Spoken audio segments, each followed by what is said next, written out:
Hello, everybody. Welcome to Friday Night Bollocks. I'm your future ruler of Earth, John J. Brownbow. Good evening. Our main guest this evening is the wonderful... No, I've just noticed it.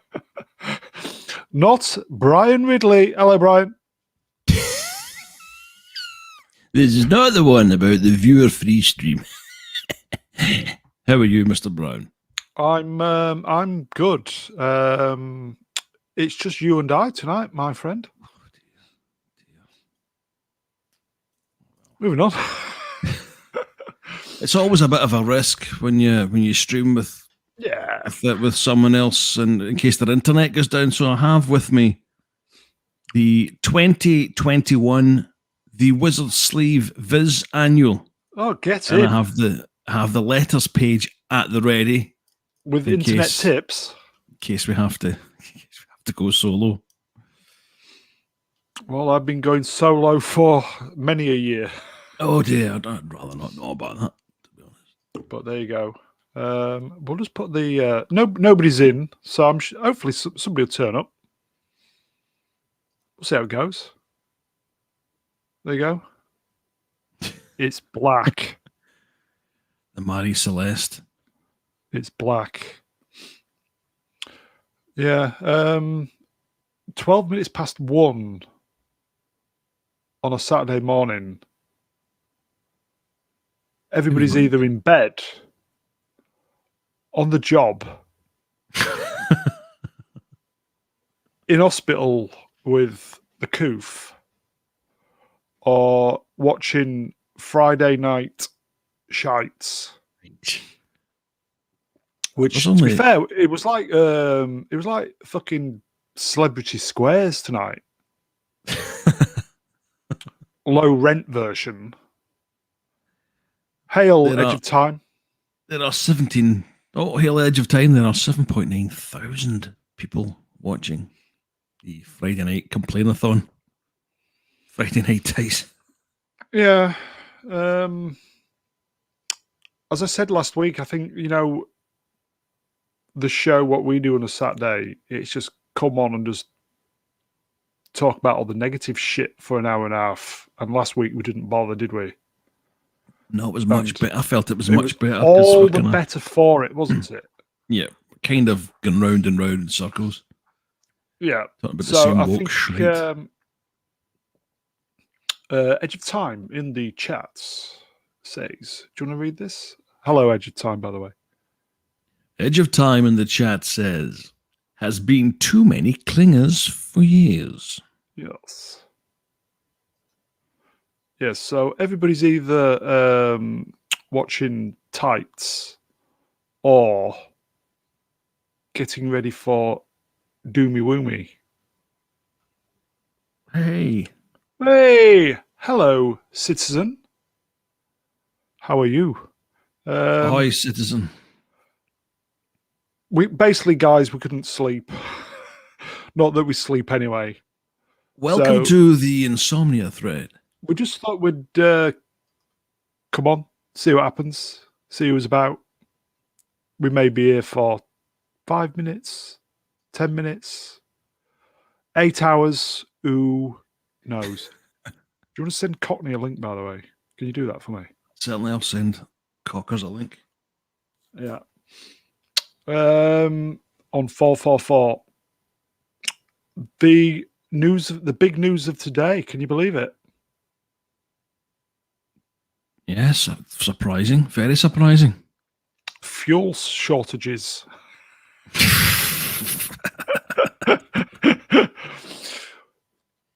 If Yeah, on 5 minutes. If you live in the UK, we're going back to the 70s. 3-day working week, power cuts, fuel shortages, empty shelves, high gas prices. What else could go wrong? What could go wrong? It is going wrong. Do you want to read this from The Edge? Hang on, I'm still in the middle of sending the invite to okay. I'll read. Captain. Edge of Time. I've just given you a nickname. The Edge. The Edge of Time. They need someone besides Gary to do the reading. Maybe one of the 6 people who mostly sit there. Yeah. They do. I think I'll send PCAT. Speak of the devil. Fucking bad pennies turned up. Cockney, there's a link on your doodah, mate. Yeah, I've just sent one, Cockney. Yeah, I don't think we're going to be here for long. Maybe an hour tops. It's just a boredom Battlewank. 6.5 hours later. Leading straight into the Saturday show without a break. I'll have to write the recommends as we stream. As we stream. I could watch Terminator as we stream. We could. I don't think my computer would take the punishment though. Citizen 333. Whereabouts are you located? And I'll put the same question to The Edge. Where are you located, boys? I would assume it's somewhere in the States. I don't think Cockney's going to be available for a bit. Captain Deckard Spock says, I'm with the boys. We're going to return in the chat. Good. You be a father. That takes priority over this bullshit. Yeah, so as I said, Doctor Who, can you believe it? What are your thoughts, feelings on it? Do you think it's going to be any better than previously? I heard that his first season was decent and then the later ones weren't quite as good. However, having said that, it's still going to be much better than Chibnall. Yeah, they were good. They were good. He understood it better than this hack does.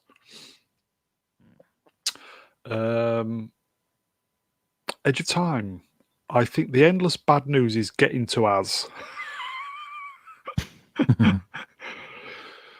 So he's probably been dumped by his girlfriend. That wouldn't help. Suicidal talk on his Hawkeye video. Ooh, I'm not feeling well.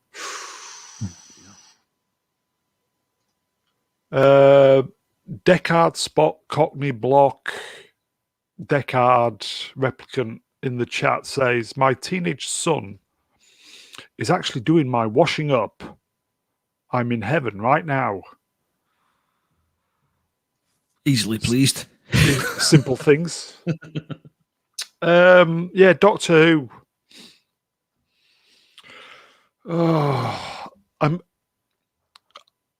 I'm pleased. See, this should be one massive sigh of relief for the Who fans.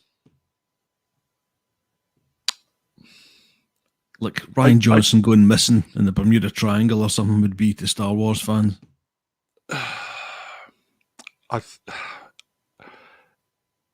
It's only going to work if he comes back and there's no interference and that he retcons the bullshit. Yeah. Yeah. It's got to be retconned. It's got to be retconned or it's just not going to work. Mm-hmm. So the Patrick Duffy Dallas type thing. Yeah. So literally it needs to be Peter Capaldi regenerating into on 10 minutes the current Doctor, or I think that he might get Tennant back. Can you believe it? If David Tennant came back as an older Doctor, how awesome would that be? Because nothing has ever said that the Doctor cannot regenerate back into a previous Doctor incarnation.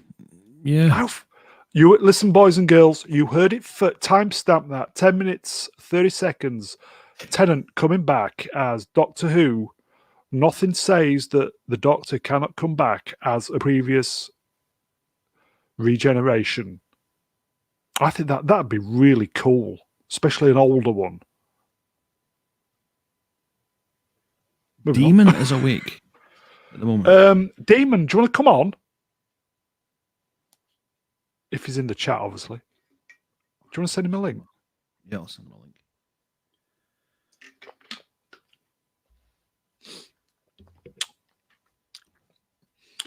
Here we go. I like it because the chat is a few on screen is a few seconds than. Here we go.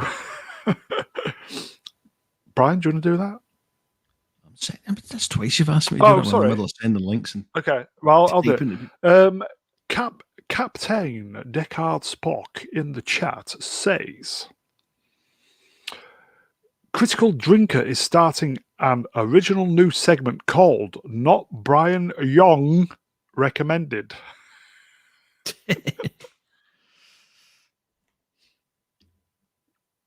It wouldn't surprise me at all. Mm-hmm.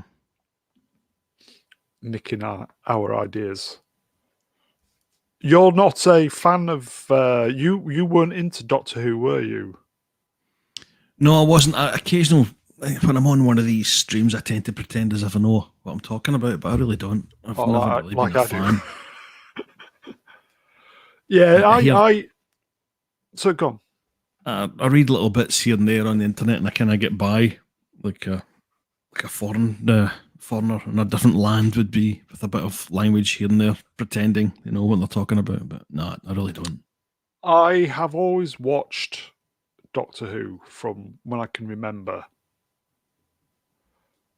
I'm not a super fan like Diaz and Hadley, and I suppose Bolstrek are.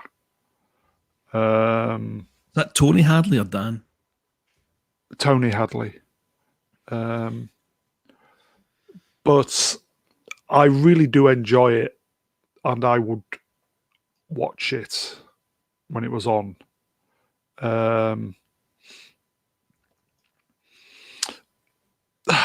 It is a shame what they did to it. I think it could only be recovered if it's retconned. It's been dry bombed. I figured it would have been better for them to give it a miss for a couple of years and then. It's the 60th, though, isn't it? Few years. Oh, right. I think what's going to happen is be the next season. What's the few episodes that they've got, and then I think they'll probably rest it for a little while, and then maybe come back for the 60th. Right. That might give the what's his name again? Showrunner, I forget his name. Oh God. I've been three letters. Fucking brain. Sorry, boys and girls, the old man brain is kicking in. Russell T. Davies. That's him. We got there in the end. Yeah. Welcome to the half sleeping stream with not Brian Ridley and John J. Brambo. Yeah, I hope it works. Moving on. A harsh lesson in business for the BBC, yes? But they can get away with it because they have so much guaranteed income from pensioners and stuff, and people like that. Yeah. The Edge in the chat. AMC has most of the Trek movies on streaming. I noticed 2 through 5, maybe more. Sounds like a decent night's entertainment. I've only just realised that Netflix has. I hate Netflix, but I'm going to mention them anyway. Seeing as I've mentioned Bezos several times, and I can't stand him either. The original series at home. This channel isn't affiliated with Bezos, although Jeff, you know the routine. Sorry, Brian. Next week it will be Doomcock, sponsored by Jeff Bezos. You fucking. It wouldn't surprise me. Stranger things have happened. Anyway, original series is on Netflix. Anyway. I'm going to give it a damn good watching. It'll probably be the enhanced version. Enhanced? With all the CGI stuff. Yeah, because I think 10, 12, 13 years ago, they kind of CGI'd all the old special effects. But 2006 Blu-ray release, is that right? Right, yeah. So still in keeping with the original spaceship design and stuff like that, but just kind of, it looks really good. Yeah. You should check it out, mate. So I'm just, I did used to watch, I think Channel 2 had it on a Sunday afternoon for quite a while during the 90s, and I watched several episodes, but I really don't have a proper grip the way yourself or the captain or indeed Sober Scotty might have. Love Star Trek. For me, it's my number one. Apart from my cat who's just walked in. Captain Deckard Spock, when are we going to start our new show, Knobbing the Veil? It's on the back burner, mate. And then Swappers, there's a link for you. Do you want to come on? We're not staying long. Come on, mate. Be good to speak to you. Go on, Demon. Join us. Go on, Demon. What did I miss? Hey, what about that RTD news? Who knew? Am I right in saying that Russell T Davies has links with the It's a Sin years and years? Yeah, he wrote them, didn't he? Well, that would add a bit of credence to the thought that that young lad might be putting in an appearance. Guy from Years and Years, lead singer from Years and Years band. I don't think they'd go down that route. No. No. Do you think they're on full damage control? I think so. I think they've got one more chance. And Ollie Alexander, forgive me. Yeah. Nothing against him. Good singer. Yeah, they're on damage control. I think the business machine has kicked in now. Yeah, because the Beeb are fucked. And I don't even think it's the Beeb in control of this anymore. Apparently it's Bad Wolf, which is his company, and the production arm of BBC. Right. So I don't even think it's the kind of the BBC that you watch. Mm-hmm. You know, that's the premier. control. That's a kind of premier exported show, isn't it? Yeah. Since he cancelled Jim will fix it, obviously. And cancelled this show on 1940 seconds. Welcome to Dicing with Ofcom on the Brown Show. I think they want to sell it to China as well, because I think Doctor Who did pretty well in China, believe it or not. So going by China's track record, there'll be no person of colour in the Doctor's coat. I don't understand any of that. Last Jedi poster. So the Force Awakens poster for China, they shrunk it. They shrunk John Boyega because apparently they're a tad racist over there. So we're told. Oh, okay. Well, I believe they were actually trying to blame the spread of the coronavirus on people of colour too. Hey! Oh, okay. Well, I believe they were actually trying to blame... Christ, I can hear my own voice. Oh, God.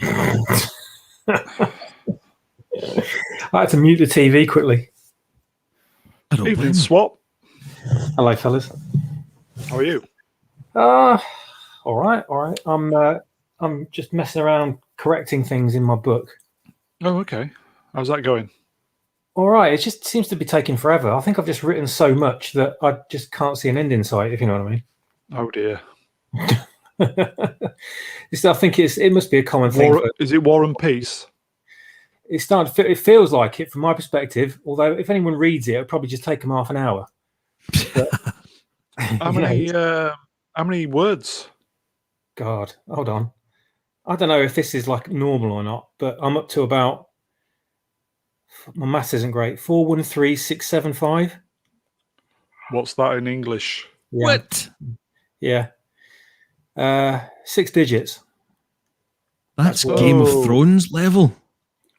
Yeah, so I'm covering two. I'm kind of covering 2 films in one with this, so it kind of works out. A novel that you would pick up at the airport before going on the plane is normally about 80,000 words. Yeah. And you've done how many?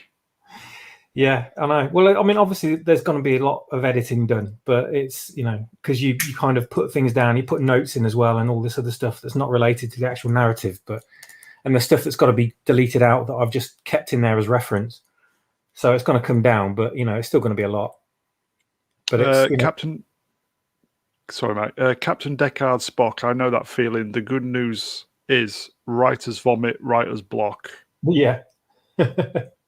Writer's vomit is better than or greater than writer's block. Yeah. Writer's vomit you kind of get when you're writing new stuff at the end of the point that you've finished writing. I've stopped at the moment and I've gone back to correct stuff. Okay. And the correcting stuff takes ages because you're reading through things. Because I've had to go back because I've cut a chunk out for the pacing, and to do that I had to then go and change loads of stuff elsewhere because of the bit that I'd missed out, and I didn't know where all the stuff I had to change was, so I just had to methodically go through just rereading it, and as I was reading it through, changing the little bits that were relevant to that bit I cut out so I could change them. But at the same time, I'm reading through going, oh, that's bad dialogue. Oh, no. Oh, that's like Ryan Johnson wrote it. Oh, no. Oh, God. Is it that bad? Well, it just because when you're writing, it's all falling out of your head and you're not really paying attention to how it would read in a pleasant way, if you know what I mean. You're just putting the ideas in. It's kind of like the first sculpting of your statue, if you like. You're just knocking chunks off it without getting down to the actual, details. So you kind of go through and you read and you go, no, sort out all that later. Just correct the bits and move on, carry on from the where you left off, the point where you got to. So you're going to have to carry on Wendig the whole thing. Yeah, basically. And I'm just that's a good comparison actually. And I was just reading through, going, I can't leave that. No. Oh, if I'd only just written this instead. Oh, I can't leave it. And I just in the end I just go back in and I'm just rewriting stuff. And it's improved it 100%, but it just takes ages. That's the problem. Has anybody actually read the book other than you? Well, some people have read about half of it because I've written about another 30-40% since then. Wow. Yeah. So, and that was really kind of early, the early idea blurting kind of quality, but it's got a lot better, thank God. And it reads a lot better, the pacing's a lot better, and there's unnecessary stuff taken out and stuff, and a lot more stuff to do with the plot and things like that, and stuff that I forgot to put in, I've gone back and added, because sometimes you get further down the line, you're writing and you're going, hang on a minute, this character is just going on about this thing, but if only I'd alluded to it before, like about 5 chapters ago, because then it made more sense. It'd been more foreshadowing. You're like, yes, of course. So you have to go back like 5 chapters and add an extra bit in, and then because it'd make more sense. So there's bridging things that you got to do and all this stuff. I'll tell you what, you got no idea what's involved before you sit down and actually start writing a novel, because I didn't have a clue. I literally just sat down, started writing ideas, then started typing, and that was it. And I was just on the journey. I was off down the path. And you have no idea what awaits you. I tell you what, tearing your hair out and stuff. If I'd known from the start what it'd be like, I'd be like, "Nah, mate." Have you got any hair left? It's almost down to my shoulders now, so yes. But I've been started growing it since when we were first locked down, just before that. Yeah. And I thought, well, when all this COVID crap finishes, I'll cut it, but not until then. So my hair is kind of an indication of how long COVID's been going on for. Yeah. It's you can get to like hair ripping out sections, but you just got to keep you got to have that little voice inside your head that says like, no, carry on. You've done this much. You've got to see it through to the end now. You can't just abandon it. People actually want to read this. People have told you how good it is. Again, it kind of just when you remember all that, it motivates you onwards, because so many people have just give up. I'm sure so many people have started things like this and they've just given up because they just can't be asked. Mm-hmm. But this thing's kind of like, and this is even more so because it's covering 2 stories in one, if you like, or one story that's big enough to be 2, if you like. So people are just look at it and think it's an insurmountable mountain to climb, and I'm just powered on by my passion for the subject and the fact that people have given me a decent amount of encouragement. Really, are these people who have read the book impartial to it, if you know what I mean? Some of them are impartial to you. Yeah, as in, yeah, I know you right. mean. Yeah. Some of them are. Some of them are mates, and some of them are kind of. They're not really that into reading or anything like that, so they're kind of just like, yeah, it's great anyway. They just don't really care. Yeah. So some people I've given it to. Well, everyone that's got back to me said it. They've really enjoyed it. But I go back and read it myself, and I just go, how can you say you enjoyed that? Oh my God! Like you say, it's like Chuck Wendig wrote it. But at least in my early draft, it's better than Chuck Wendig's final draft. You know what I mean? Mm-hmm. But everyone's enjoyed it, though. Everyone, and I did tell them. I did do a little disclaimer before I gave it to them and said, "Look, it's really rough stage. You have to excuse the spelling mistakes, excuse the grammar, all this business. It's all going to be corrected." I'm like, yeah, great. I'll read it. Yeah. So I didn't really hear one bad word about it. I don't know if they're trying to save my feelings or what, but they were genuinely. There's nothing worse than that, is there? I know, but.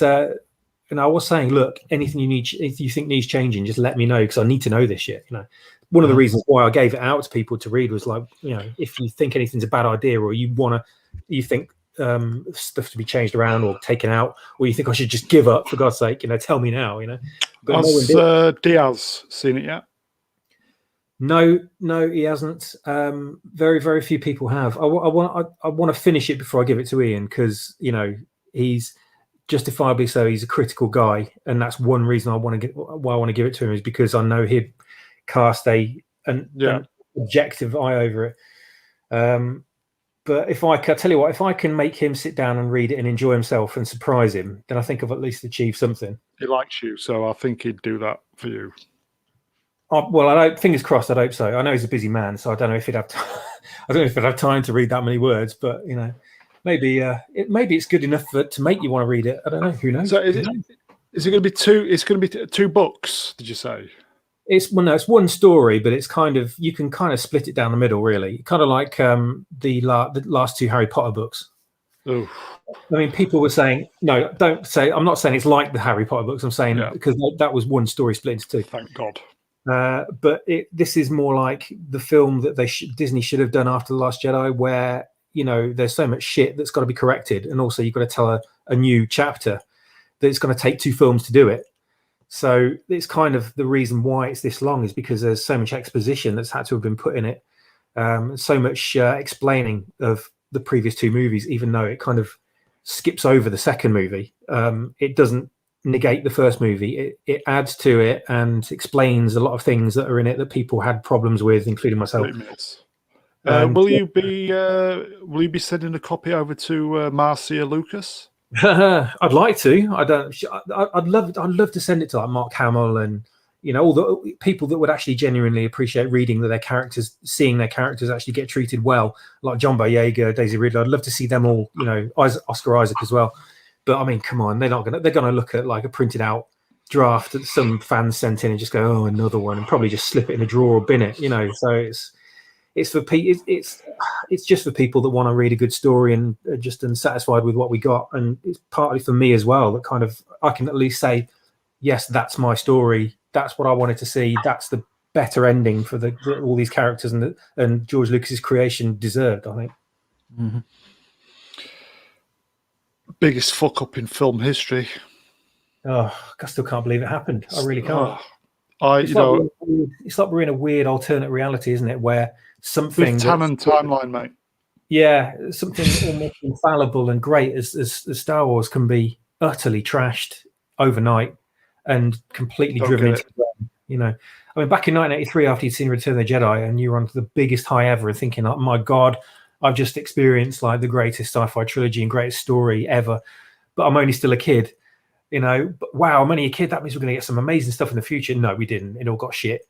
And apart from, Lord of the Rings movies and stuff, but that had already been written. But, who'd have thought back then that if we ever get new Star Wars stuff in the future, it would actually be utter dog shite, considering how good special effects were going to be. It's not that good, to be fair.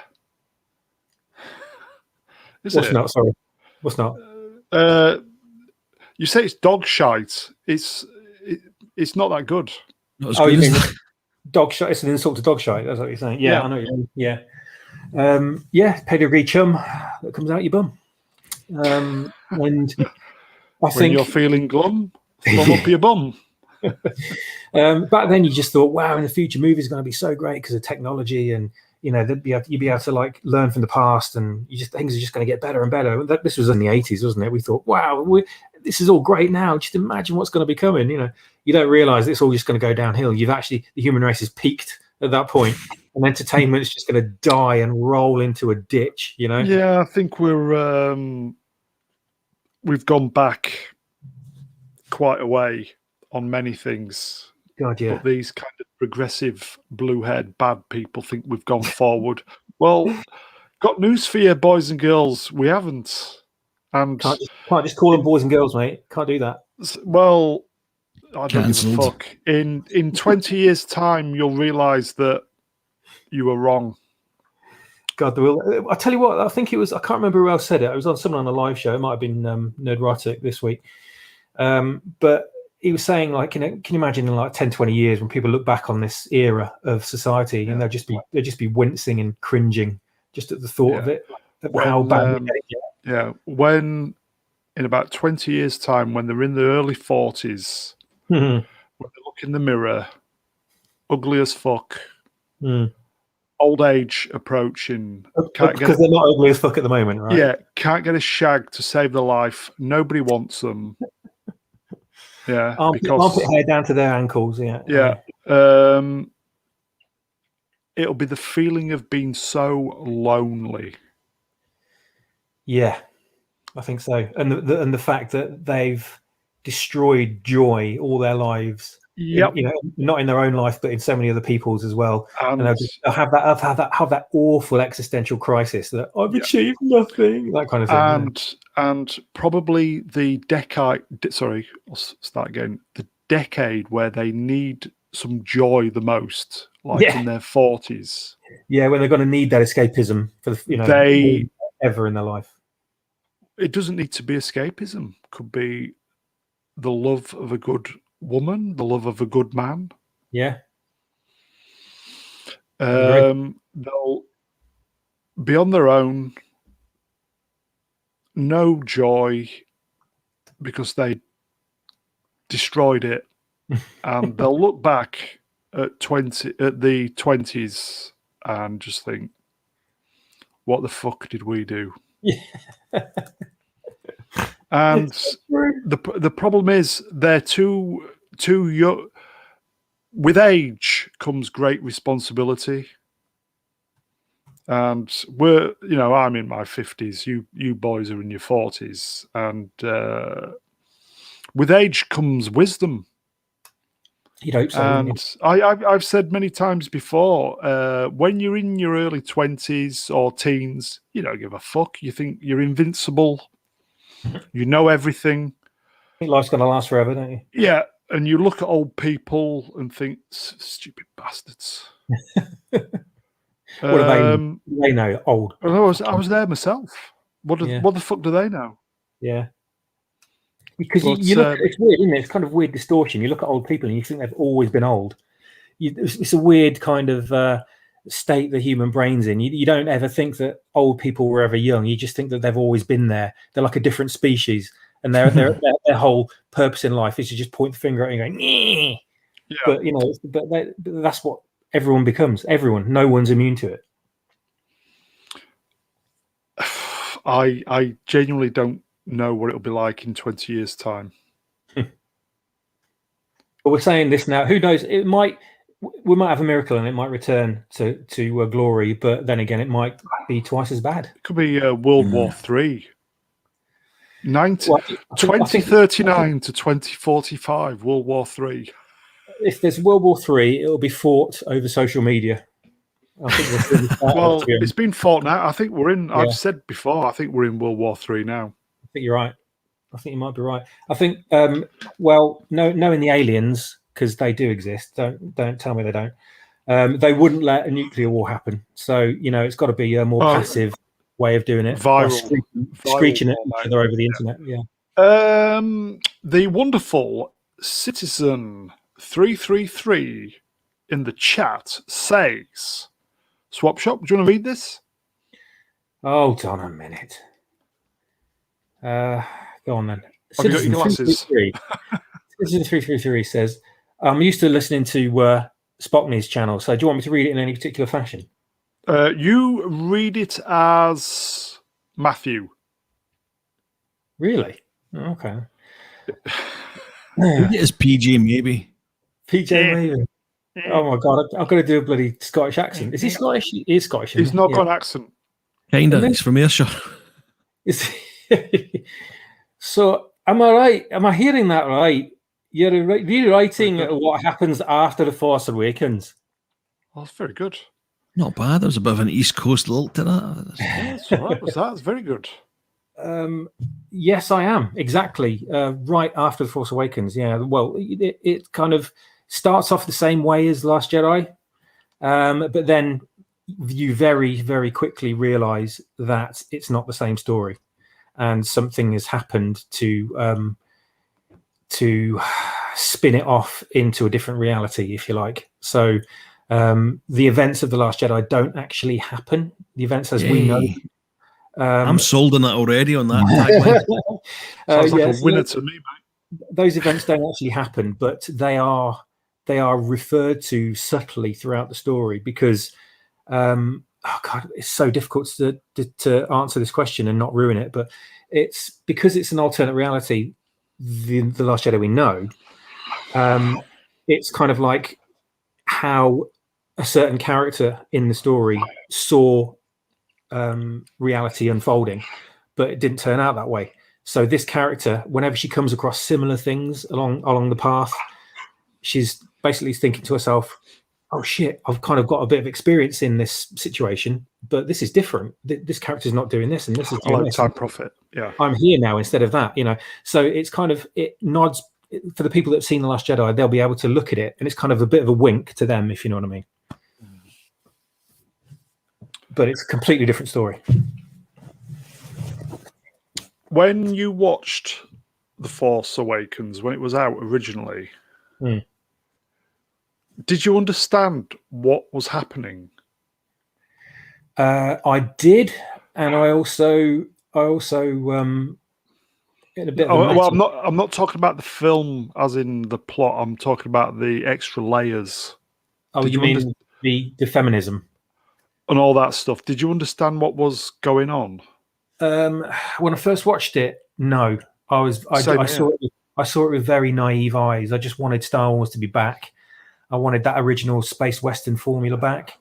I wanted, and I was just kind of like in the hypnosis sort of thing, because J.J. Abrams had been online promoting it, saying, "Oh, we're using proper film instead of digital, practical effects, blah blah blah." He was really trying to flog it to the crowd, wasn't he? And so I was sold, I was into it. And then after I kind of walked out of the cinema, and I was kind of like, yeah, it was good. Yeah, I really enjoyed that. Yeah, but there was some kind of doubt in my head that made me think something was missing, and not just Luke Skywalker, but something was, it was. I mean, I acknowledge the fact that there were only TIE fighters and X-wings in it. This is a great big marker of what was wrong with it. TIE fighters and X-wings. That was it. There were no Y-wings. There were no B-wings. There were no TIE interceptors. There was no variation at all. Yeah. From that alone, you can tell that the whole movie was a boardroom decision, because these people don't understand Star Wars. They don't get marketing. They were about to pay the rights for to George for the use of B-wings and all that lot.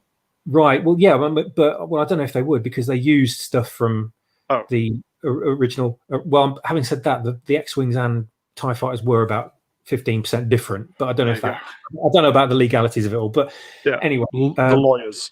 Basically, that was one of Doomcock's theories. Well, not his theory personally, but when someone has sources. But I can't buy that. You don't. Well, they own it, so I'm not sure if they really need to pay anything. You're right, and Lucas is a shareholder anyway, so But I just think there was a boardroom decision where they all sat down and go, right, guys, we've got to bring Star Wars back. Right, okay. So what made Star Wars great? X-wings and TIE fighters. Write it down.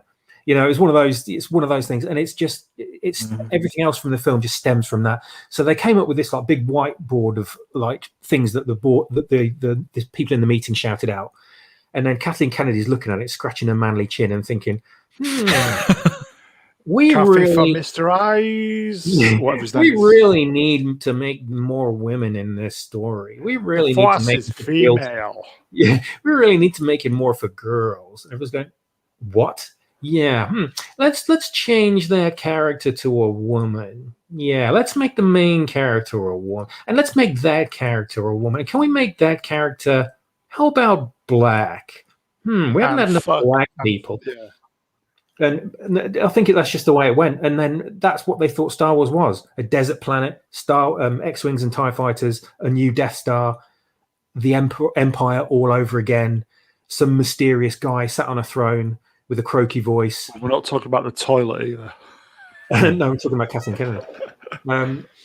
It's just that just ridiculous formula, and they just thought, oh yeah, that's what Star Wars is. These people can't see the nuances. They can't see the depth to it. They can't see the reasons that behind the decisions that Lucas made.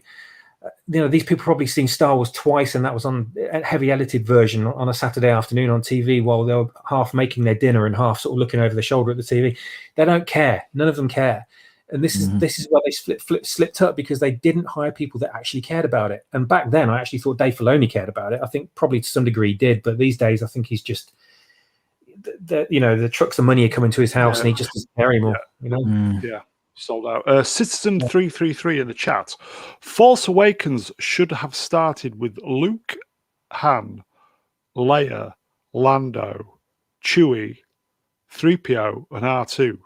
Yeah, should have. He should have just had all the original characters. That should have been the movie with the one that everyone wanted. Everyone was waiting for the original characters to be in again. That's what we all wanted, and they should have had that original cast there all together for one last time. Had the new cast in there as well, and then have it sort of progress into the hands of the new characters as it went along. And by the end of the first film, it should be like, wow, yeah, great. I can't wait to see what these new characters are going to do. But that wasn't the case at all. We were just still at the end of the film, still all sitting there thinking, so when are we going to get the characters that we were promised then? Is that in the next film? What? We've got to wait 3 years now, 2 years? What? So everyone kind of had faith, and we all thought, great, yeah, okay, 2 years, dead excited. Last Shadow comes around, we all watched the trailers and stuff. I didn't. I missed the trailer on purpose. Someone actually online tried to spoil the film for me by trying to share the Who Dies over Twitter to me, and on Facebook, and on my email. And bastards. I don't know how they got all my information, so it must be someone I knew. But hey, jokes on them. That film couldn't have been ruined any more than it was just coming out. The first warning sign for me was the poster of The Force Awakens. Yeah. And I looked and I went, no, surely not. when I saw the Starkiller base. Yeah, that's it. I mean, the poster came out really late, didn't it? It was like only like weeks before the film, because they probably thought, oh, well, if we put something like that on there, it's obviously gonna start people asking questions, and then people are gonna get a bit cynical. Let's leave it until the last minute. I generally think that's what they did, and I was the same when I saw it. I just thought, well, for a start, it looks like a shit laminate that you see people selling on the pavement outside a town store on a Saturday afternoon in the town, right? Secondly, why the fuck didn't they get Drew Struden or someone of his quality to paint it properly? So just how much they care about that. Thirdly, what the fuck is another Death Star doing on it? Is that even a Death Star? What the fuck is that? If it is, then it's all over. This is bullshit. And to be honest with you, I didn't even realize it was so subtle and in the background. I didn't even see it the first few times I looked at the poster. And to be honest with you, I was so excited. I just tried not to care about I tried not to have any worries, because I just wanted that excitement back. You do, don't you? You just want that shot of nostalgia in your arm, and you do anything to get it. You do, mate. I cannot think of a time where I've been more excited for a movie than I was before The Force Awakens. Yeah, I know. And to the point where I couldn't even sleep, for God's sake. Yeah. And there were like grown people, in the cinema lobbies, having lightsaber fights. I mean, me and my friends took toy lightsabers with us just so we could like light them up and just swing them around, because we were just into it, man. Last time we got a chance to do anything like this was the prequels, and that didn't really pan out that well. So we kind of want to just be like it was back in the 80s again. So we're going to just relive it. And then we went in, sat down, watched the film, and then came out afterwards, and you kind of feel a bit empty, which is kind of like the I don't know, like something the phrase that encompasses Disney Star Wars. You just feel a bit empty. You can't quite put your finger on why until you've got home and you've thought about it a lot and maybe seen it again. And I bought Force Awakens again on DVD and watched it again, thinking, right, sit down and watch this. It might be better the second time around. I might have missed things. And I sat down and I felt it was even worse. And I just thought, man, they could have done this, and they could have done this, they could have done this. And this is the bloody extended DVD edition, like the more expensive DVD edition. Where's all the stuff that I thought that they would have put in it but cut out for time and pacing? Where's all the deleted scenes? Where's all of this? Where's all that? Where's all the concept art? Where's the interviews with the cast and crew? Where's all this? And it's like, this is just like they've just shoved this out cynically. They just film on it and just a couple of little trailers. That was my first. Yeah, that was when I first that's when it really dawned on me that I thought it's all cynical. Yeah, maybe Disney don't care about this. I thought it's just the numbers. It's there's your X-Men and TIE fighters. Yeah, give us money. That's basically what it is. I never would have believed that Disney would have gotten it wrong for a start, but so wrong. Yeah, I thought that. One of the biggest problems with the prequels was the kind of stilted acting, and maybe part of that's to do with the green screens and that kind of technology, but it's infancy. But I thought, right, they'll get that bit sorted, and it's going to be great. Not realizing, if anything, it's been kind of more positive. It's made me realize exactly what George Lucas brought to the table. Okay, they were kind of stilted, the prequels, and it didn't live up to the original trilogy, but in terms of the storytelling and the world building, different class.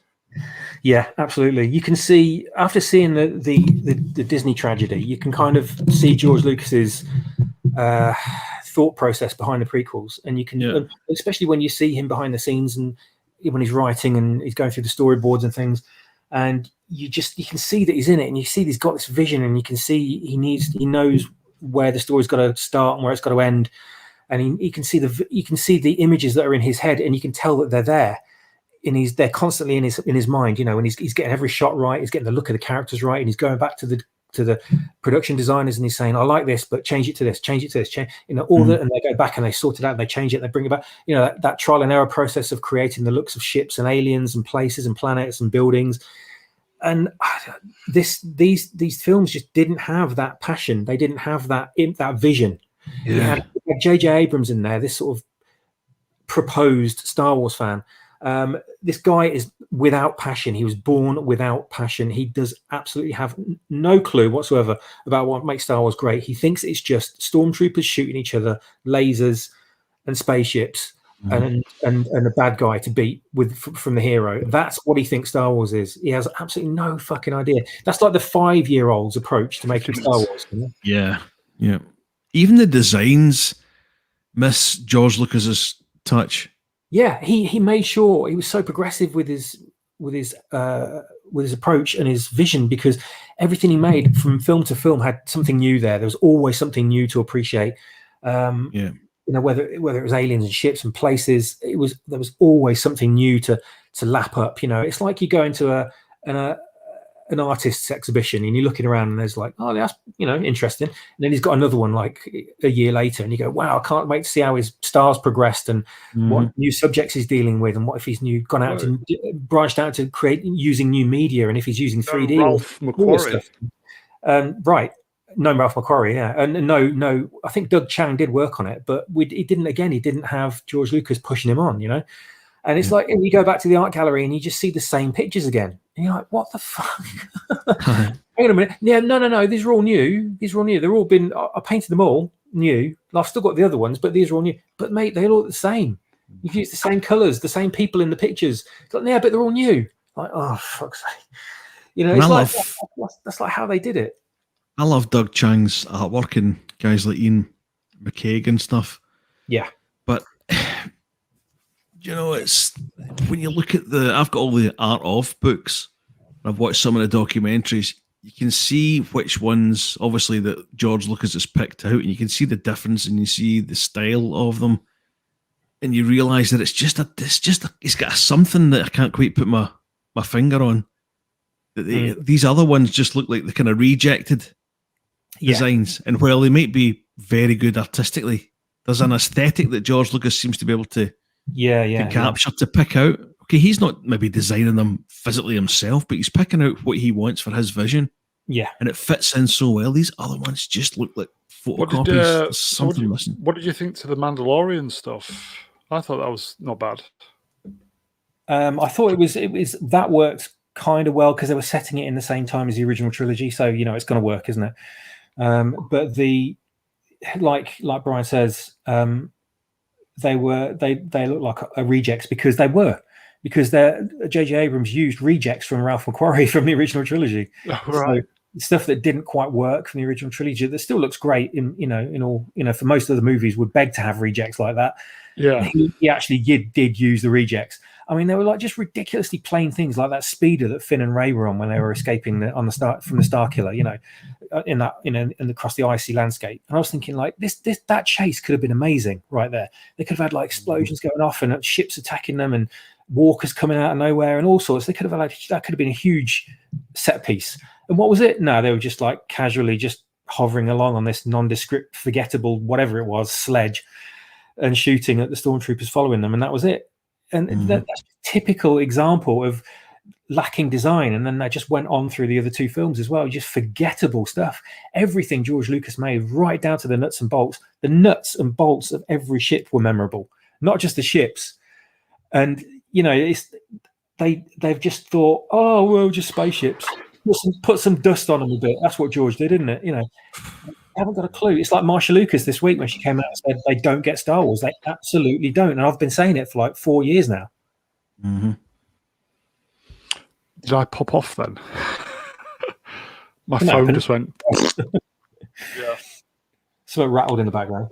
Yeah. So what do you think about the Marcia Lucas news? Pretty fucking big, that, wasn't it, for Star Wars fans? Yeah. But then you get all the sequel tragedy stands all coming out going, yeah, but look, she says that she hates the prequels as well. It's like, yeah, well, you know, they're not exactly popular movies in comparison to what Star Wars should be. So yeah, big fucking news that is. You know, a lot of people. What kind of defense is that? You know, she hates that too. She thinks that's rubbish as well. He's like, that's the only defense, and that is the typical Last Jedi. Oh yeah.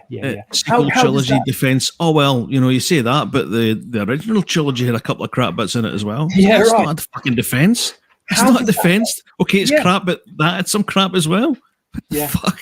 I know. How does that make the sequel tragedy any better? How does that defend the sequel tragedy? It's still dog shit, no matter what. You know, just you picking holes in what came before is not going to make that shit any better.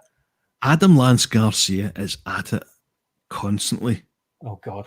That kind of thing. That guy drives me up the bloody wall. Fucking hell. Yeah. The Moron. absolute crap that he says. What kind of Star Wars fan would defend one part by saying how rubbish the original creator stuff is? Yeah. That's not. I don't like to say who's a fan and who's not, but that's not a fucking fan. He's kind of outing himself there. You're absolutely right. I don't think he is, and he's one of those people that kind of jumps on something because it's popular. And he kind of likes the fireworks rather than the fundamentals. He's into the special effects. You mean autism? Not that I belittle it. Autism Star Wars. Yeah, pretty much. Yeah, just flashing lights. Yeah, just the attention span distraction stuff. You know. That. Yeah, and bright lights. The surface level periphery. That's all he's interested in. He doesn't give a damn about the meatiness of it, the spirituality of it, the multi levels of it, you know, the nuance, the characters, the reasons why certain people have relationships in there. You know, he doesn't care about the production design. He doesn't see what the majority of fans see. He just sees this kind of this fringe effect of Star Wars, you know, and then he goes around running around going, "Oh my God, Star Wars! Everyone loves it!" And going to premieres going, "What's your favorite Star Wars lollipop?" You know, to the actors or whatever. And he's like, "What questions are you asking?" Was that guy who got tore down once on one of them? Oh, he's been torn down a lot. In the chat, Citizen 333. That's true. They did about the detail in the spaceships designs. I have an old Star Wars book with all the vehicle schematics. Yeah, wow. That's the thing. They man, I tell you what, they made working manuals for every single ship. That's how much detail and attention to detail and passion and love went into it, because they had to make it look like it could operate in a real world scenario, you know, and they did, and it still looks that way now. I remember criticizing the hell out of The Last Jedi, and there was some idiot online saying, "Yeah, but the attack on half on the planet, half on the rebels, well, they could have had TIE fighters attacking." I was like, no, they had a laser cannon, an ion cannon in the base to stop them attacking. Oh well, why didn't they just send down loads of TIE fighters and kill everyone on the ground? Why did they have to send the AT-AT walkers down? I'm like, well, because they're the only things that could get under the radar and take out the shield generator. Well, why? You know, and it's like, you're not paying attention to anything at all. Yeah. You're just seeing. I'd have told to fuck off by now. Yeah. Fuck off. You know, because I was criticizing you know, it was like that assault planet in The Last Jedi. I was like, why the fuck did they even have walkers? That made no sense. You know, they could have just attacked the place from orbit or with ships and blown it up. Why? There was no reason to have walkers there. But they needed them to pull the cannon. For God's sake, you know, young people are dumb and they've got an answer for everything. And I'm being controversial here. Yeah, I know, but I just destroyed every single thing they were coming out with because they'd never paid attention to anything that came before. The logic behind the stuff that Lucas made and the directors and the writers, they looked at everything and went, well, we could have that, but we've got to have a reason for that happening. So why would that happen there if this isn't there? Like, yeah, good point. Okay, so we've got to add a cannon to here to make that make sense. You know, they thought about things like that, whereas they just do not give a fuck because people like Rian Johnson use it as a leg up in Hollywood. That's it. They do. Brian, do you want to read Time Prophet? Time Prophet in the chat says, "Who cares why the 80s were there? They just looked cool." They did. Well, they did look very cool, but this is what I'm getting at. Function to them. There was a logical reason why the Empire used the walkers. It was basically they're walking tanks, walking troop deployment devices, and they could get under the range of the ion cannon, so they couldn't be taken out. So the only things that could defend Echo Base were the speeders. See, Lucas thought about all this stuff, and these are the details that knit together the reality that makes it a believable universe, right? So he's not just doing things because things are pretty, he's doing them because there's a reason behind them. The walkers were really tall and on big, tall, long legs, and you could say that they were badly designed, they could be easily tipped over, but they were created that way for intimidation, to scare people away, you know, and also because it gave them good range for their cannons, and also they could trample over things. So, you know, they were called all-terrain walkers for a reason. But all these reasons were there to begin with, and a lot of people don't realize, they don't go back and look at it and critically and analytically look at the reason why things are the way they are. And the schematics for all the ships and everything are there for a reason, because they really paid attention. Well, that'll be Ralph McQuarrie's background as well, won't it? Yeah, exactly. They hired an actual production designer from was he Boeing? Boeing. And he knew his Boeing. shit, man. I mean, that's a masterstroke by Lucas to do that. Absolute masterstroke. Because you end up with your final result isn't end up with something that could genuinely exist. You look at the Falcon and you think, man, absolutely. You can kind of see where the fuel will be stored, where the warp drive section is, where the living quarters might be. All this stuff. Oh, look, you see that. The cannons on the top and the bottom. You can see they're not just guns sticking out. They're actually designed in a certain way where the person sitting in the gun as well will be sat there, and they operate on like a remote pivot and everything. It's just genius, utter genius. The amount of work that goes into the original trilogy, most people do not realize. They just watch through it and just go, yeah, wow, spaceships, yeah, explosions. And I know, and I don't blame you, because it runs at a cracking pace, and to appreciate all those details, you've got to go back and rewatch it. But a lot of people don't ever, even when they rewatch it again, it's just about the bright lights. It's not about appreciating the nuance and all the work and the layers that went into it. And it's a shame, really. How many times have you seen Force Awakens? Me, Matthew. Yeah, Matthew. For 2 or 3 times, I think that was enough. Brian, probably about 7 or 8.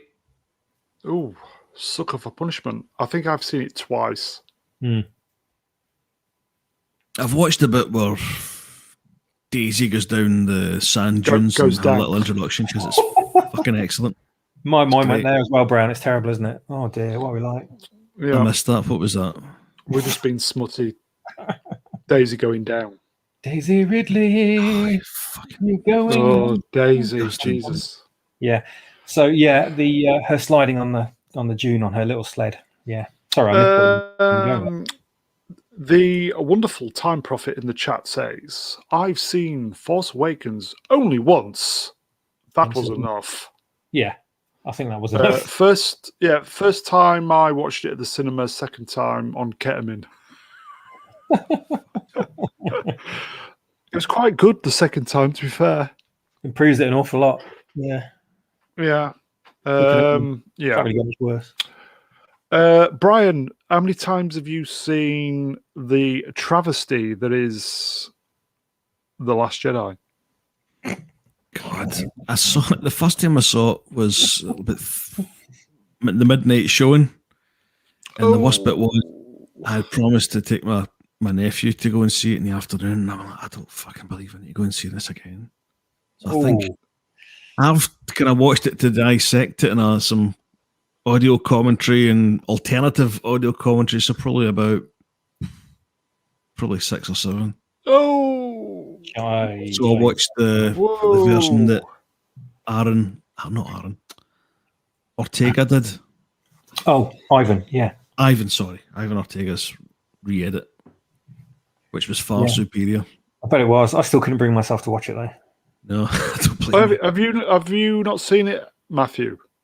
Only once in the cinema, and I watched it again because I had to research what certain characters were saying for my story. So, and to go back and kind of refresh my memory of how things looked, and how things were arranged and things like that, so I could describe them accurately in my story. I think I've seen it twice and 20 minutes, and I know we're going to be doing it. We're going to be reviewing it Halloween. Oh shit! Yeah. Oh shit! Oh. Oof. And the great man himself will be presenting that evening. Yeah, that'll be fun. At least. How good will that be? That'll be that makes it worthwhile. That makes it worthwhile because it'll be a good laugh. So, just for the peeps in the chat, Ruin Johnson will be presenting the Saturday night show Halloween weekend provisionally, which may change, but I think we're going for Halloween weekend. We will be reviewing and it's going to be the only time I'm ever going to watch it again. The Last Jedi, and Ruin Johnson will be presenting, and I think genuinely that is going to be a fun stream. You reckon, Matt? I really do, genuinely, yeah. I'm glad it's not just watching The Last Jedi. So I can't wait, actually. Yeah. A watch party would be fun. I know he's wetting himself over it. Ahoy, Wookiee Fever in the chat, incidentally. Yes. Wookiee Fever, 1969. Hello. How are you? Time Prophet, I am pretty sure Ryan is a Welsh name. I don't know. When it's spelt like that, I don't know. I really don't know. 333 says that should be horrifying. I think it will be. I think that's going to be a great show, that is. Nightmarish. Because Ruin, he really gets into it when he comes on here, and he's so much fun. Yeah, it will be good, that. Will you have the book finished by then?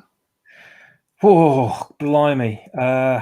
Probably not, to be honest with you, judging by how slowly it's going so far. But I'll try and get as much done of it as I possibly can. But I thought I'd have it done ages ago, but it's just one of those things that, you go back, and when you start correcting things, that's what takes the longest period. That's what takes the most of the time up. So I can't say yes. If I went to the end and just started cranking it out, regardless of quality, I probably could get it done in that time, to be honest with you. But it'd be shonky at best. Captain Deckard Spot, why don't we do alternating Star Wars watch streams? 1 to 6 plus the tragedy. He actually was the captain was going to kick it off the other week, and then for some reason didn't do it. I was sitting waiting, ready to go. I'd be up for that. Yeah, it'd be fun. It'd be quite fun. Who was it who said watch streams are boring? Mega Geek, wasn't it? Might have been. And as far as what he says is pretty much spot on for me. Yeah. It depends who's doing the watching and what's being said, doesn't it? I don't think I've got any... I just don't think I'd want to watch Star Wars. That's bad, isn't it? Yes. Yes, it is bad. Why I didn't see The Bad Batch, and why I haven't even been asked to watch Star Wars Visions, even though there's a lot of people that have said it's quite good. That kind of made me think, oh, okay, maybe I will give it a shot then, because it's unrelated to Disney Wars. But even then, I just this huge amount of apathy that I just cannot shake. Yeah. I think my internet's going to go. I think with regards, for fuck's sake, the apathy stuff. All this Marvel stuff, Disney stuff, I've not even bothered watching any of it. Just, I think it's what if, isn't it? It's kind of, in a way, yeah. It doesn't affect anything. I watched one episode and I can't be arsed with any of it. Yeah, because it doesn't have any consequence. It's never going to carry on into anything else, and it's all just one and done, over and forget it kind of thing. Is what you call it out yet? Hawkeye. Oh, that no, it's going to be. I don't know. Really, it's probably going to be in the next few weeks because it goes on until Christmas, doesn't it? Because it's themed around Christmas time. Oh, fucking hell! More woke. It's going to be. It's all about the women taking over, just like James Bond, just like Doctor Who. Do you know when Hawkeye is out, Mr. Brown? Why am I thinking next month? Your favourite month. It's out. Oh, there you go. 24th. Get in. November. Get in. What a way to finish November off. I don't think I'd make it into December. Oh. It's like I've bought my ticket for Bond for next Thursday. Oh, God. Oh God. Go on, Brian. Do you want to read that out? You're obviously taking control. Edge of Time in the chat says Star Wars is an abusive relationship. A bit like me with Jack Daniels. I can't imagine why my friends keep going back to her. It's true. like I that. hate to say it. That's true. Chasing the dragon, mate. It reminds me of that great phrase. It's like, don't blame the clowns. Bellboy. Don't blame the clowns for acting like clowns or something like that. Blame yourself. Ask yourself why you keep going back to the circus. I think something like that. Yeah. So next Thursday, Bond. Yikes. June, I'm going to see at the cinema, but not Bond. Yeah. Do you know, I was searching the internet for a hooky copy of that, and there is cam copies, and I just thought, nah. Yeah, same here. I really want to watch it at the cinema. Because it's going to be released at home as well, isn't it? A bit HBO or something, whatever it is. Yeah. And I thought, nah, man. Even though I've got a really cracking screen at home, it's like there's another 3 weeks yet, I think, before it's out here. Yeah, I was desperate to watch it. So am I. Just some good sci-fi, that you can lose yourself in. How long has it been since we've had something like that? Jeez. On 1-1-1-1. James Bond. They're obviously doing all the rounds at the moment and talking all this fucking bullshit about in the toilets. I'm a woman and I'm on my period and all that crap.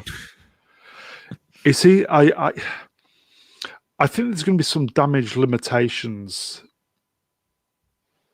Bear with me.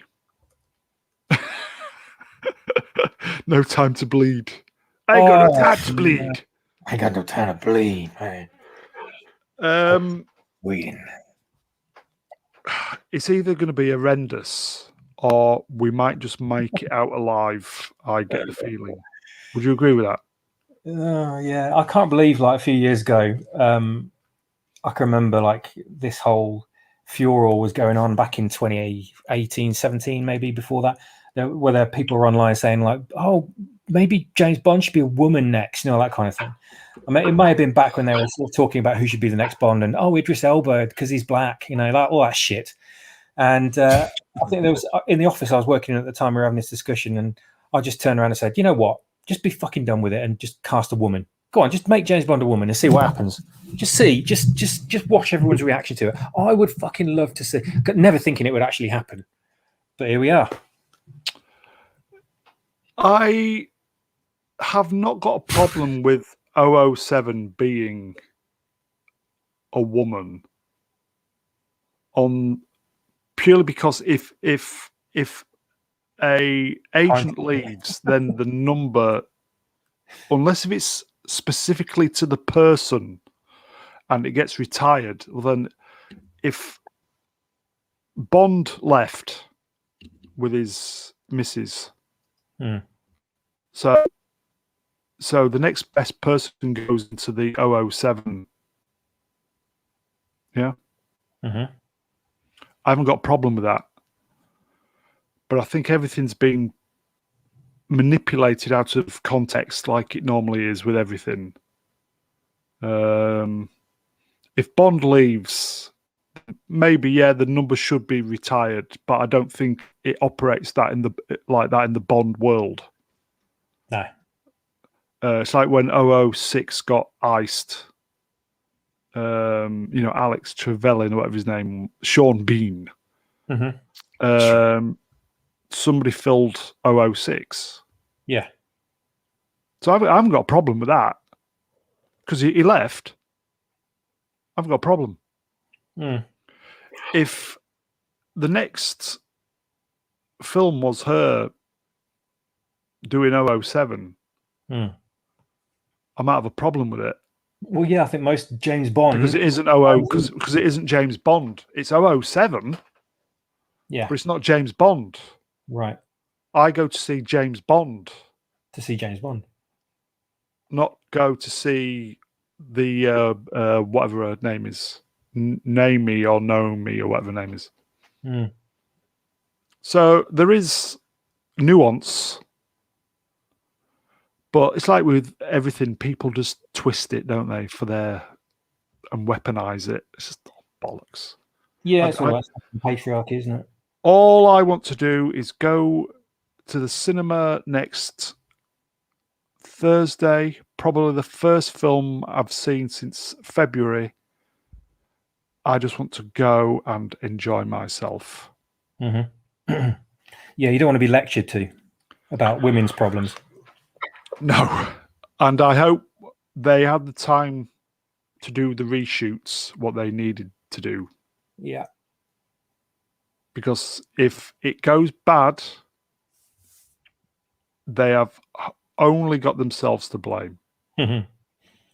Yeah, it could tank the franchise, this one, couldn't it? Yeah, while everything else was disintegrating around them, all different franchises. So all the warning signs were there. They pulled the film because of the coof. Mm. And they've had a year plus to reshoot. So if it goes tits up, they've only got themselves to blame. Moving on. I love what Time Prophet said though. He says, "What's next? Bond shaking his willy before leaving the bogs,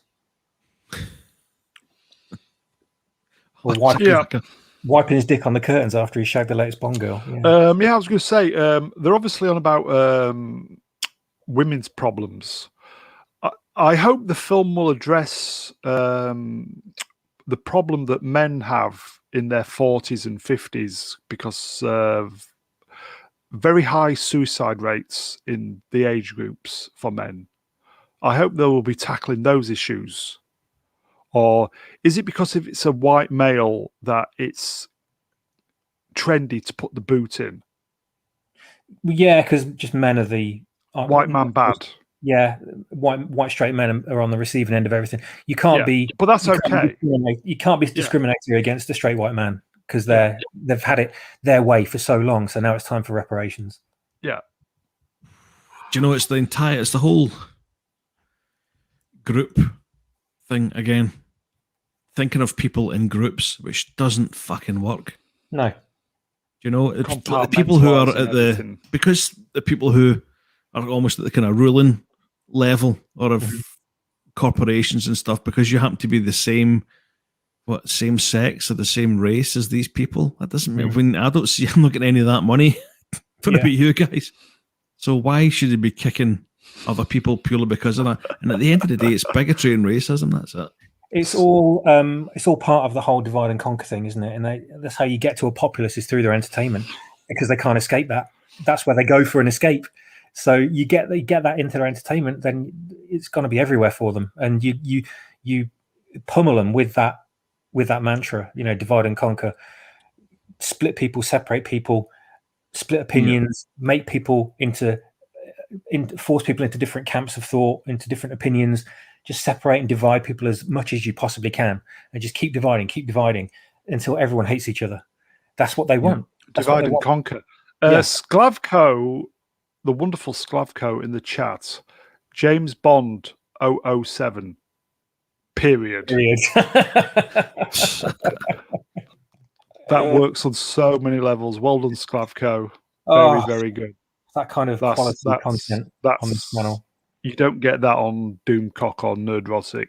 You'd never get that on there. Time Prophet in the chats. No time to prostrate. Yes, again. Will they be tackling prostate? That as well. Issues on 007. Yeah, will they be tackling those man issues? Oh God, man! Just 30 minutes of Bond going to the toilet. Miss Moneypenny, could you spend a penny? Miss Moneypenny, could you check out my prostrate, please? She shaves him. She might as well do the internal examination. Shaves him where? Ooh. On what was the film? It wasn't Spectre, was it? The Skyfall, where he shaves him in the hotel room. Yeah. Just the wet shave. Right. Blimey, she earns her wage, doesn't she? Moving on. It was his face. That was a stream killer. Captain the chat. It was showing his balls. It was his face. No time for Nobby's piles. I don't think the captain's had piles because, as I've said before, anybody who's had piles does not make jokes about them. Yeah, it's like an unwritten rule. If you've had piles, you are very sympathetic to people who have got them. Yeah, I've always got time for Nobby's piles. That was a great stripping viz. Okay, right. Are we going to? We'll finish at. We'll go for about another 10 minutes. If that's okay, and then we'll just get out of Dodge. Yeah. Yeah. Whichever now we've covered the prostate angle. It's time to wrap. Yeah, we've covered a few man issues. So that's one thing. We'll probably cover more man issues than what Bond will ever cover, but obviously there'll be lots of women's man issues. It's like 10 issues, but more white. When that woman was on about tampons in the interview, I thought, oh God, what the fuck are these people on?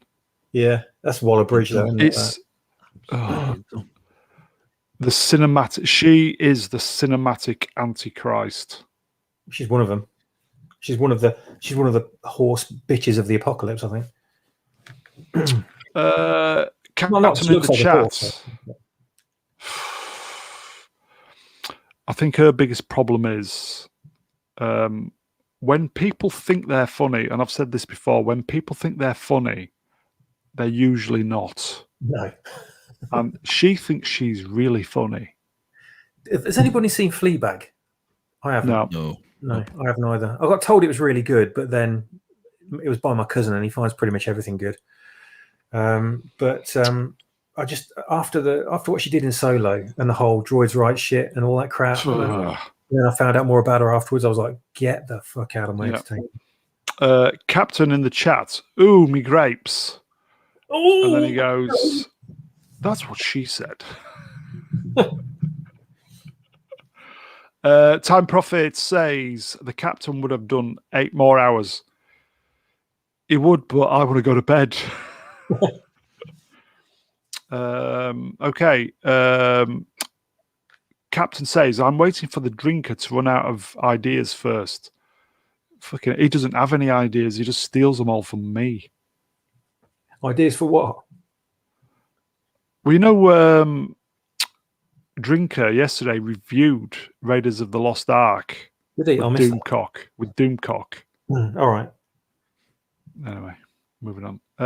Edge of Time. Imagine if men boycotted each film where a man gets kicked in the biscuits. That's happening a lot lately. I don't think any films would get any.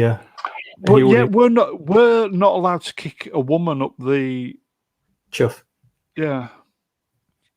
Again, double standards. Yeah, can we tweet their nipples?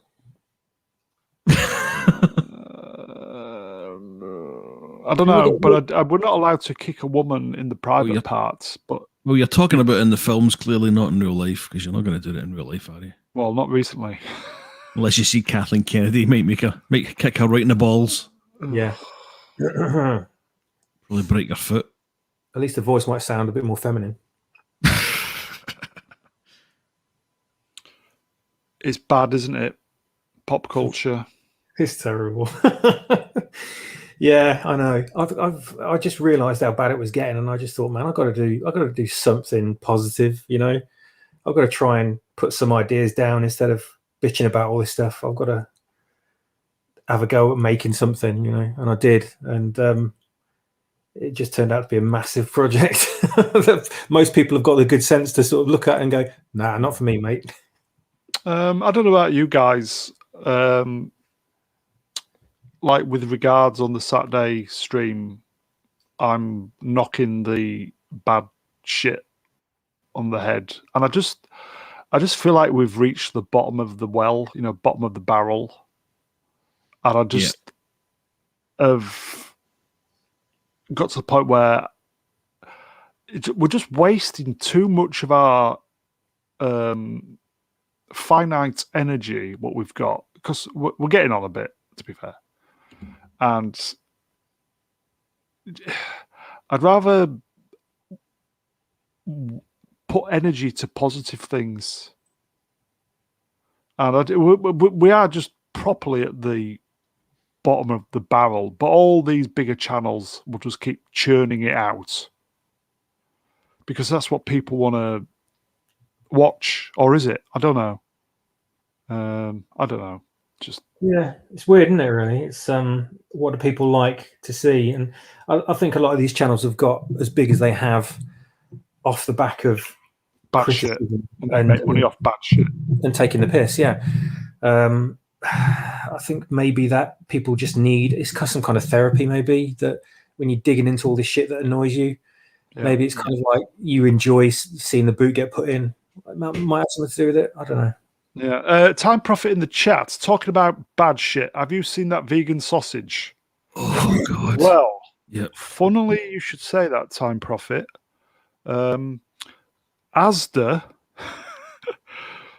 I bought some vegan hot dogs from Asda a few months ago.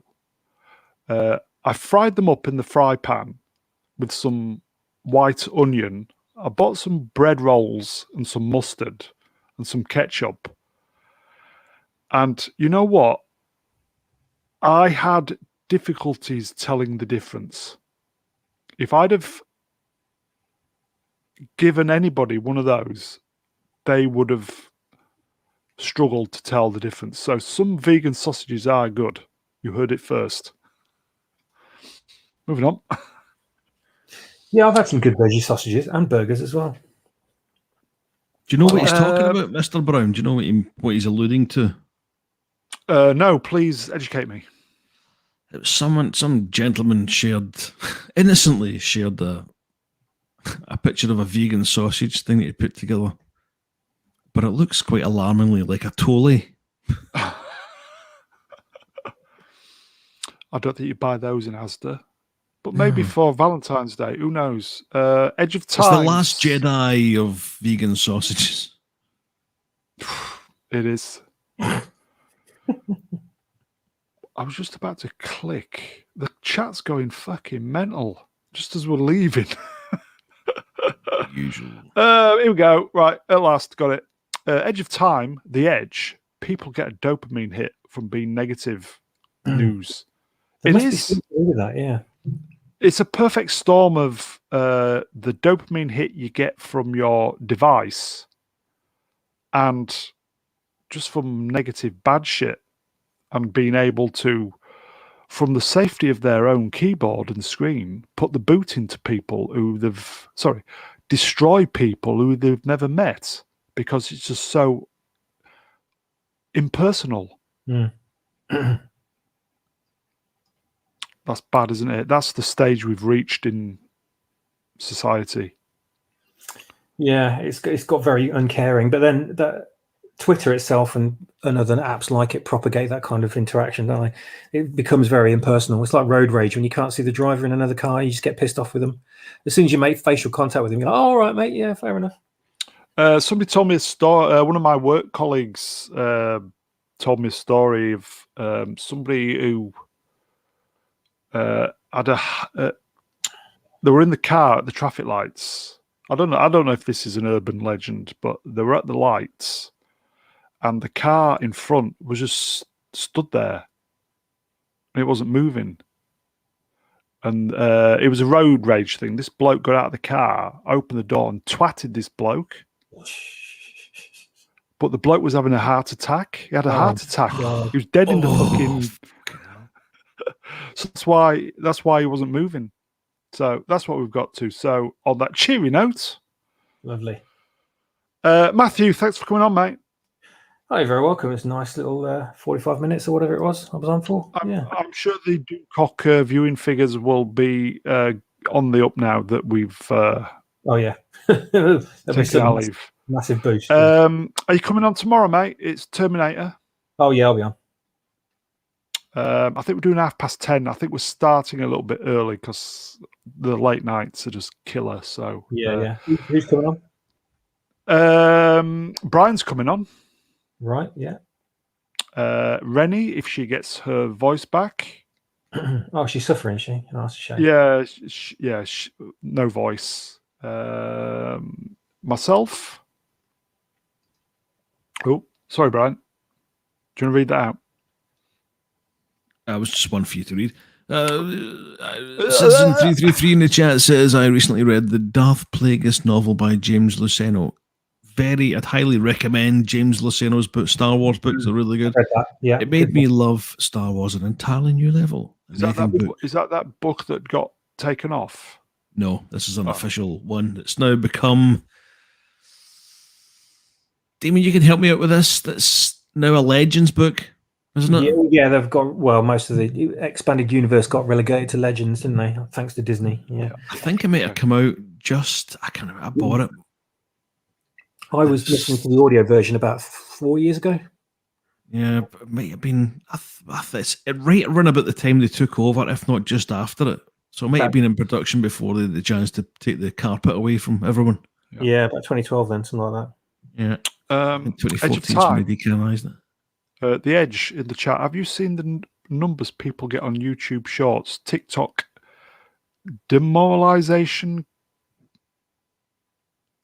Was it demoralization continues? Yeah, I'm a bit out of I will say TikTok. Never go on TikTok. Owned by you know who. Who? CCP. Is it? I didn't know that. Yeah, there was all sorts of privacy problems with that, and people are still saying, "Oh well, fuck it, I don't know if I got all my details taken." These stupid little fuckers with the blue hair bad. They know everything you're doing. Anyway, dear. Right, guys, we'll call it a draw at that. So I will say, Matthew, thank you. You're welcome, mate. Brian. Cheers, Mr. Brown. Thank you, my friend. You're on tomorrow as well, yes? Yes. I will just say to the family, I'm going to say family in the chat. Thanks for popping in, boys and girls. Thank you, chat. Thanks very much, chat. Nothing without the chat. So I do thank you. Thank you for going out your way to pop in and say hello. We are back tomorrow. We're going to be reviewing The Terminator and doing a few other new things. We're going to limit the news story to one news story per week from now on. So it's it'll either be a bad one or a good one. But I think we're probably going to be doing Doctor Who because Diaz is on. So we'll do Doctor Who for 20 minutes, and then we'll be doing a new feature called Actors That Have Played.